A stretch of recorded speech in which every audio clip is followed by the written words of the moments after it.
Ողջույն,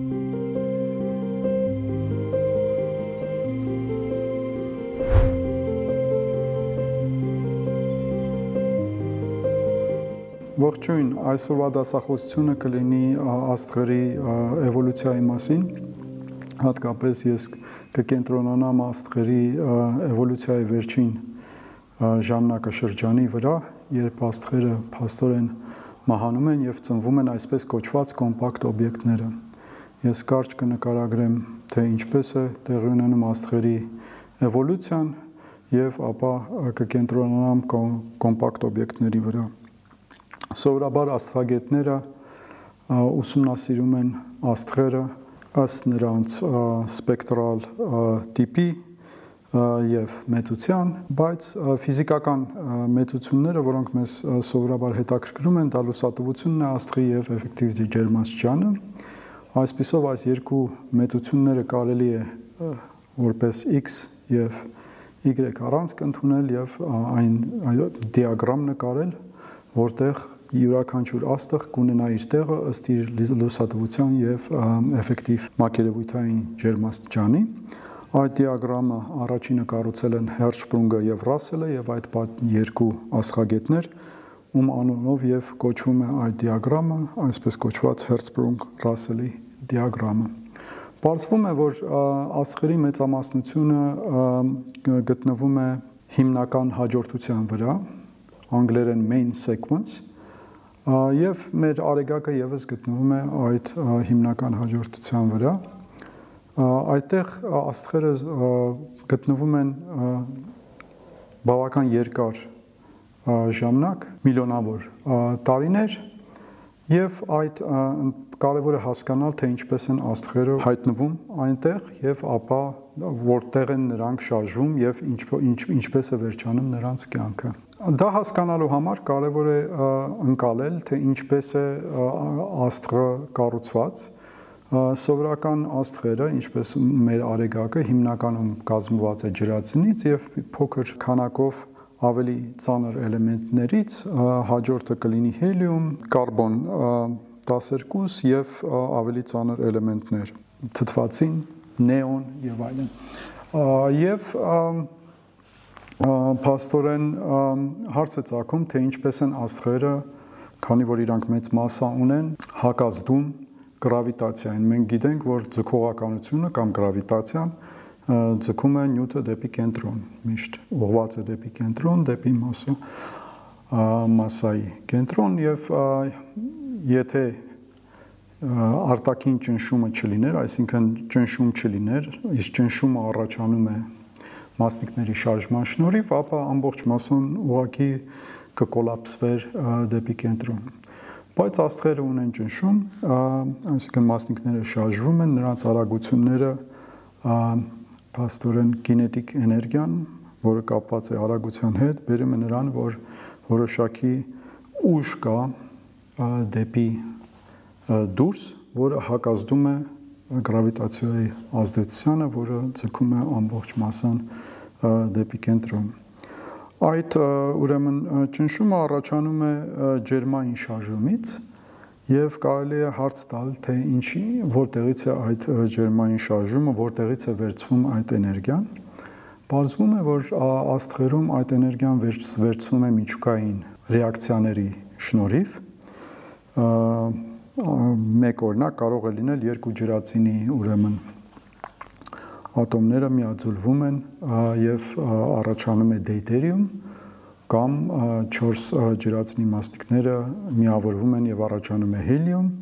և այսպես շարունակ հելիումից կարող է առաջանալ կարբոն, կարբոնից կարող է առաջանալ ջրածին, նեոն և ավելի ծանր էլեմենտներ։ Եվ այս պրոցեսը շարունակվում է աստղերում միլիոնավոր տարիներ, և այս պրոցեսները, միջուկային ռեակցիաները առաջացնում են ջերմային ուրեմն էներգիա, կինետիկ էներգիա մասնիկների, որը հակազդում է գրավիտացիային։ Պարզվում է, որ ինչ-որ պահի այդ ծանր էլեմենտները, որ առաջանում են, ինչ-որ պահի կենտրոնում, աստղի կենտրոնում առաջանում է երկաթ։ Երկաթը ունի 56 նուկլոն, այսինքն երկաթի միջուկը կազմված է 56 նուկլոններից, որոնցից 26-ը պրոտոններ են, 30-ը նեյտրոններ, եւ բնության մեջ երկաթը ամենաուժեղ կապի էներգիա ունեցող նյութն է, դա նշանակում է, որ միջուկն է, դա նշանակում է, որ մեկ նուկլոնին, այսինքն մեկ մասնիկին, որից բաղկացած է ուրեմն երկաթի միջուկը, ընկնող էներգիան ամենաբարձրն է։ Եթե դուք փորձեք ավելի շատ նուկլոններ ավելացնել, նոր էլեմենտներ կարող են առաջանալ, բայց այդ էլեմենտների ուրեմն մեկ մասնիկին ընկնող էներգիան ավելի փոքր կլինի։ Այսինքն դա նշանակում է աստղերի համար դա ունի հետևյալ հետևությունը, որ երբ որ երկաթ է առաջանում, ավելի ուրիշ միջուկային ռեակցիաներ չեն կարող տեղի ունենալ, որոնք կբերեն ջերմային էներգիայի անջատման։ Ընդհակառակը պետք է ջերմային էներգիան կլանվի։ Այսինքն, երբ երկաթե կորիզը առաջանում է աստղերում, այն էներգիան, որը գալիս էր միջուկային ռեակցիաներից, անհետանում է։ Եվ պարզվում է, որ աստղերում, որոնք ունեն մոտավորապես 1 արեգակնային մասսա երկաթյա կորիզ, հանկարծ անհետանում է այն ճնշումը, որը պահպանում էր աստղին եւ գրավիտացիայի ազդեցության դեմ եւ աստղերը կոլապսվում են, այսինքն աստղերը փաստորեն մասսան, այսպես ասած, ընկնում է դեպի կենտրոն։ Դա անվանում են աստղագետները, անվանում են կոլապս, աստղի կոլապս, եւ դա փաստորեն վերջնական կետն է, երբ որ սովորական աստղերը դադարում են գոյություն ունենալ։ Իհարկե պետք չէ մտածել, որ դրանով աստղերի ուրեմն կյանքը վերջանում է, որովհետև որոշ կոլապսի արդյունքում նյութի որոշ մասը արտանետվում է դեպի տիեզերք եւ այդ նյութը նորից կազմավորվում է եւ առաջանում են, այսպես ասած, երկրորդ սերնդի աստղեր, երրորդ սերնդի աստղեր եւ այլն, այսինքն աստղային կյանքը չի վերջանում, բայց համենայն դեպս այդ կոնկրետ այդ աստղի, որի մասին մենք խոսում ենք, այդ աստղի ուրեմն կյանքը վերջանում է կոլապսով, բայց կոլապսի արդյունքում կարող են առաջանալ 3 տիպի կոմպակտ աստղեր, որոնք կոչվում են սպիտակ թզուկներ, նեյտրոնային աստղեր եւ սև խոռոչներ, որոնք շարունակում են ապրել տիեզերքում եւ պարզվում է եւ նրանցից բոլորը, այսինքն 3-ն էլ ունեն որոշակի աստղագիտական արժեք, նույնիսկ մեծ արժեք եւ նրանց կարելի է դիտել, ինչպես նաեւ սովորական աստղերը մենք տեսնում ենք նրանց սովորաբար օպտիկական, այսինքն լուսային տիրույթում, այս նոր տիպի աստղերը դիտվում են եւս էլեկտրոմագնիսական ալիքների ձևով, բայց նաեւ վերջին մոտավորապես 10 տարիներում նաեւ նրանք դիտվում են գրավիտացիոն ալիքների շնորհիվ։ Hertzsprung-Russell-ի դիագրաման ներկայացվում է այսպիսի մի տեսքով, որտեղ դուք կարող եք տեսնել ուրեմն մեջտեղում վերևից ներքև, ուրեմն ձախից վերևից դեպի աջ ներքև հիմնական ուրեմն հաջորդությունն է, վերևում գտնվում են հսկա աստղերը կամ սուպեր հսկա աստղերը, ու դա էվոլյուցիան այնպես է տեղի ունենում, որ աստղերը ուրեմն փաստորեն գտնվում են շատ երկար ժամանակ ուրեմն հիմնական հաջորդության վրա, հետո նրանք շարժվում են դեպի վերև, դառնում են սուպեր կամ հսկաներ կամ հսկաներ, եւ ապա կոլապսի արդյունքում նրանք կարող են օրինակ շարժվել, եթե նրանք ուրեմն սպիտակ թզուկներ են, ապա դուք տեսնում եք ուրեմն այդ դիագրամայի ամենաներքևի մասում դրանք դուք տեսնում եք սպիտակ թզուկները, քանի որ սպիտակ թզուկների համար կա լուսատվություն եւ էֆեկտիվ ուրեմն մակերևույթի ջերմաստիճան եւ արդյունքում մենք կարող ենք նրանց ներկայացնել Hertzsprung-Russell-ի դիագրամի վրա։ Մյուս երկուսը նեյտրոնային աստղերը եւ սև խոռոչները հնարավոր չի ներկայացնել այսպիսի դիագրամայի վրա, որտեղ լուսատվություն, օպտիկական լուսատվություն չունեն այդ աստղերը եւ նաեւ չնայած, ասենք, նեյտրոնային աստղերը ունեն էֆեկտիվ մակերևույթի ջերմաստիճան։ Հիմա բնական հարց է ծագում, թե որ աստղերն են դառնում սպիտակ թզուկներ, որոնք դառնում են նեյտրոնային աստղեր, իսկ որոնք սև խոռոչներ։ Պարզվում է, որ այդ հարցի պատասխանը կայանում է նրանում,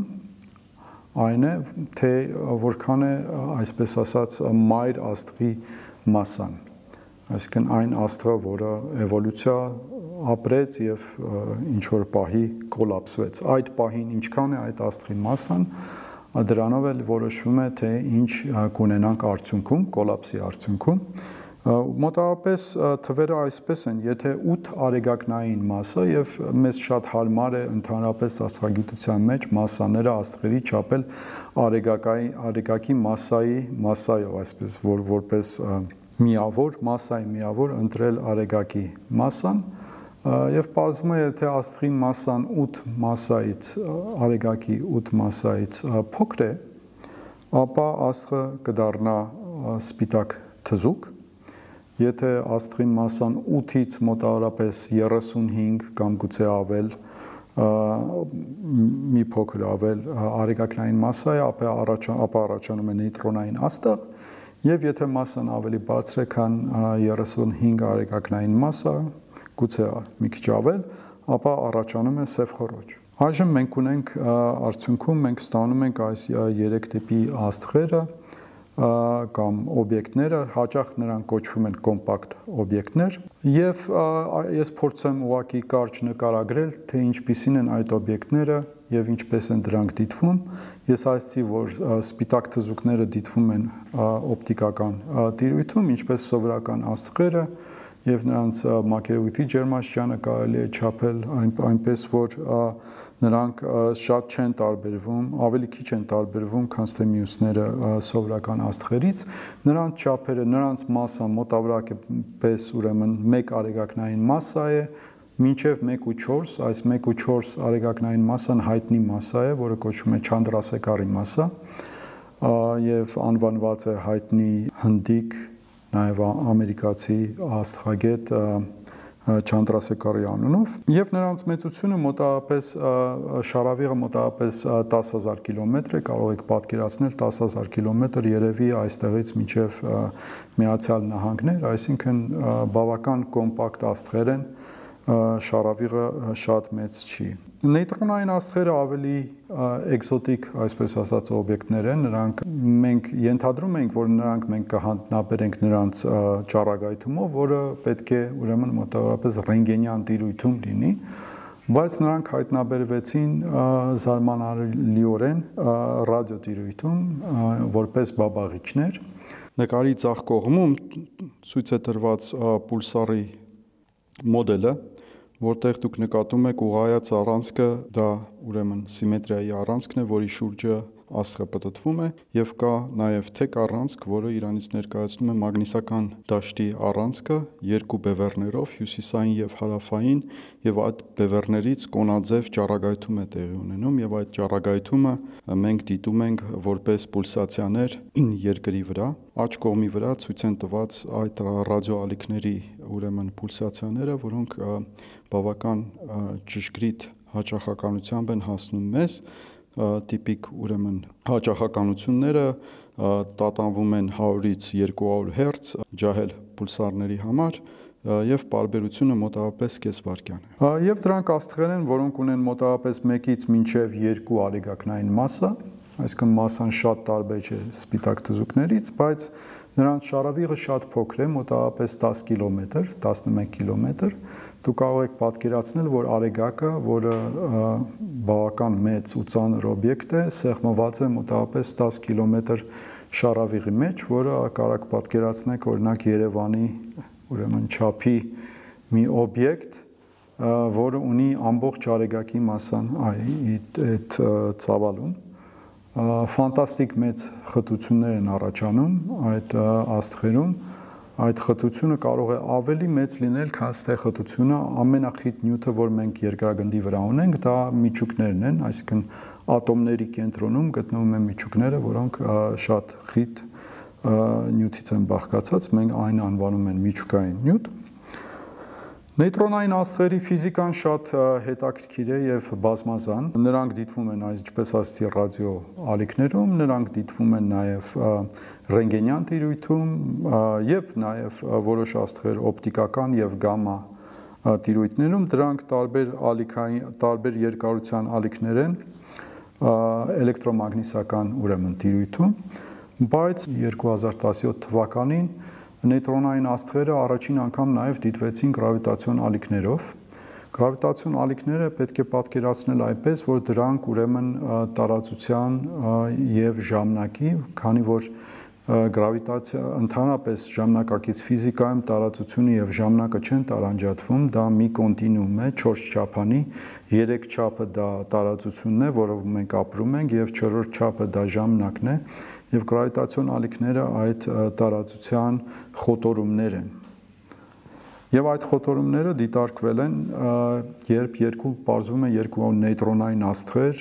ուրեմն պտտվել են իրանց շուրջ, կորցրել են իրենց էներգիան եւ ինչ որ պահի միաձուլվել են եւ ստացվել է մի նոր օբյեկտ, այդ process-ի այդ վերջին պահին, երբ որ միաձուլումից կարճ ժամանակ առաջ նրանք արձակել են գրավիտացիոն ալիքներ, որոնք դիտվել են երկրագնդի վրա, ուրեմն 2017 թվականին Եվ սա մի նոր ձև է այս օբյեկտները դիտելու։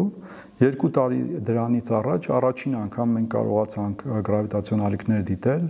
2015 թվականին, երբ որ երկու սև խոռոչ միաձուլվեցին իրար, նույն տիպի ուրեմն process-ը, իրանք պտտվում են, կորցնում են էներգիա, մոտենում են իրար եւ ինչ որ պահի իրանք միաձուլվում են եւ այդ մոտեցման վերջին ուրեմն պտույտների ուրեմն պահին նրանք արձակում են ինտենսիվ գրավիտացիոն ալիքներ, որոնք հնարավոր է դիտել ուրեմն երկրագնդի վրա։ Սև խոռոչները իհարկե դրանք բավական տարօրինակ կարելի ասել օբյեկտներ են, որոնց մասին կարելի է ժամեր ու ժամեր խոսել։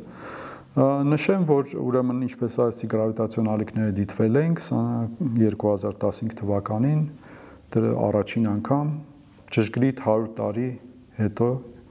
Էյնշտեյնի տեսության ստեղծումից մոտավորապես 100 տարի հետո եւ նաեւ դրանից հետո մի անգամից Նոբելյան մրցանակ տրվեց այն մարդկանց 3 հոգու, որոնք էական ներդրում էին արել գրավիտացիոն ալիքների դիտման համար։ Սև խոռոչները նաև դիտվում են օպտիկական ուրեմն տիրույթում,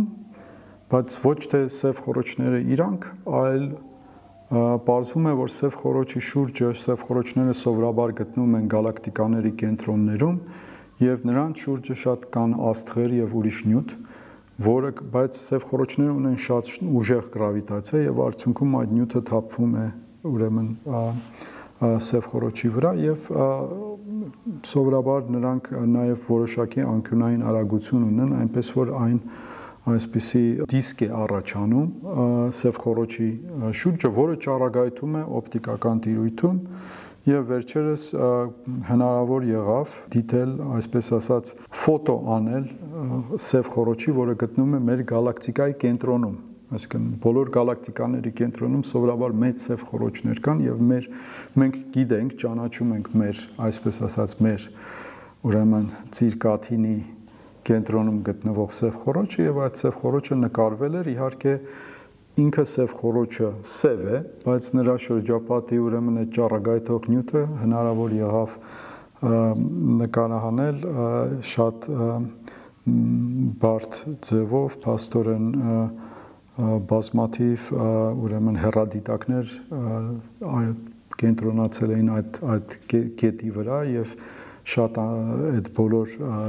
դիտումները միասին համատեղվել են եւ արդյունքում ստացվել էր բարձր որակի, այսպես ասած, լուսանկար եւ այդ լուսանկարը իհարկե հետո համեմատվել էր սիմուլյացիաների թվային, այսպես ասած, սիմուլյացիաների հետ, որտեղ եւս ուրեմն օգտագործելով գեր հաշվիչներ հնարավոր էր եղել հաշվել, թե ինչպիսի պետք է լինի ճառագայթումը սև խոռոչի շուրջ եւ պարզվում է, որ տեսական եւ դիտողական ուրեմն արդյունքները շատ լավ համընկնում են, եթե տեսական արդյունքները հաշվումները կատարվում են Էյնշտեյնի տեսության շրջանակներում։ Իհարկե պետք է նշել, որ կան տեսություններ, որոնք տարբերվում են Էյնշտեյնի տեսություններից։ Էյնշտեյնի տեսությունից եւ տեսական ֆիզիկայի եւ աստրոֆիզիկայի խնդիրներից մեկն է ապացուցել, որ կամ Էյնշտեյնի տեսությունը ճշգրիտ է եւ ճիշտ է ներկայացնում բնությունը կամ կան ինչ-որ շեղումներ եւ փաստորեն մենք փորձում ենք այդ շեղումները գտնել։ Համենայն դեպս մինչ այսօր Էյնշտեյնի տեսությունը ամբողջությամբ ճշգրիտ նկարագրում է ուրեմն բնությունը։ Իհարկե որոշ խնդիրներ կան, որոնք լուծվում են, ընդհանուր խնդիրներ կան, որոնք մենք չենք հասկանում եւ ասում ենք գուցե Էյնշտեյնի տեսությունը սխալ է, ինչ որ ճշգրտումներ պետք է մտցվեն, բայց այս պահին այն օբյեկտները, որոնք մենք դիտում ենք, բոլոր դիտողական արդյունքները շատ լավ նկարագրվում են Էյնշտեյնի ուրեմն տեսությամբ։